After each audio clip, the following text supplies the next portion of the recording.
Assalamualaikum, nama saya Nur Nadra binti Muhammad Syaimi. Supervisor saya TS Nur Idayu binti Bujang. Sekarang saya akan menerangkan mengenai projek yang saya dah buat dan dipilih, iaitu Sofia Anita. Sekarang kita pergi kepada pengenalan dan latar belakang. Sofia Anita bermula dari rumah pada Mei 2008 di Kuantan. Kemudian berpindah ke premis yang lebih besar pada tahun 2013.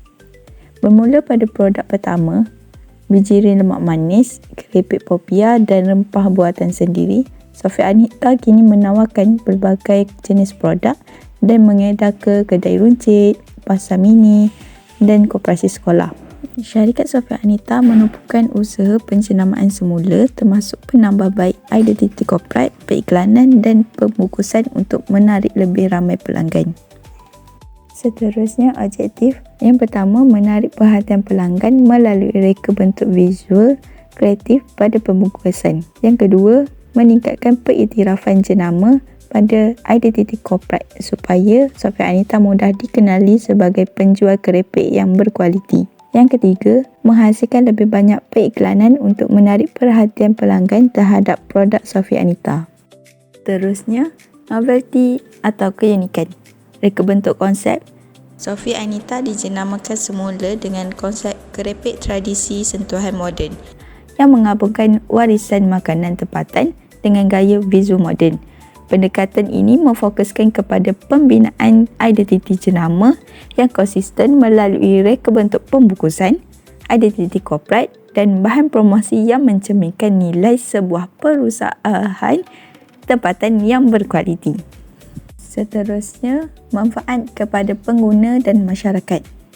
Kepada pengguna, penjenamaan semula Sofia Anita memberi pengalaman yang menarik kepada pengguna melalui pembungkusan moden, identiti korporat yang konsisten serta bahan promosi yang lebih profesional.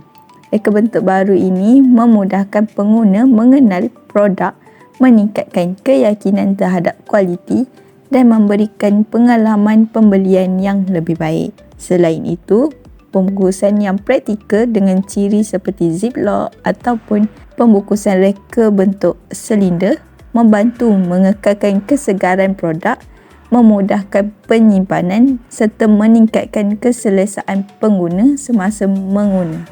Seterusnya, kita pergi kepada potensi pengkomersial. Penjenamaan semula Sofia Anita meningkatkan nilai komersial produk melalui identiti jenama yang lebih profesional, pembungkusan moden dan strategi promosi yang lebih berkesan. Ini membolehkan produk bersaing dalam pasaran tempatan dan berpotensi menembusi pasaran yang lebih luas. Reka bentuk pembungkusan yang menarik dan praktikal memberi nilai tambah kepada produk sekaligus meningkatkan keyakinan pengguna serta menarik minat pembeli baharu termasuk pasaraya, kedai runcit dan platform e-dagang. Seterusnya, konsep penjenamaan yang konsisten memudahkan aktiviti pemasaran, mengukuhkan imej jenama dan membuka peluang kerjasama dengan pengedar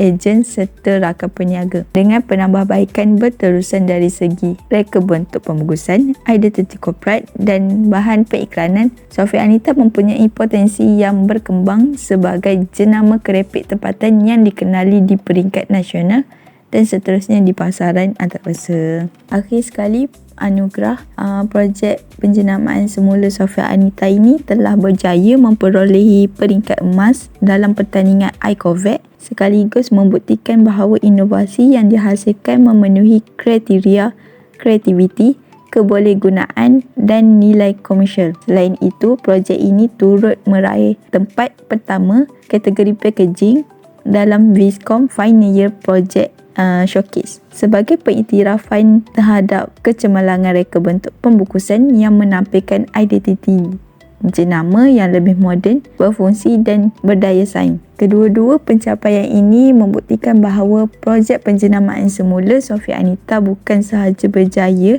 menyelesaikan isu yang dikenal pasti, malah mempunyai potensi tinggi untuk dikembangkan sebagai jenama IKS tempatan yang kompetitif di pasaran.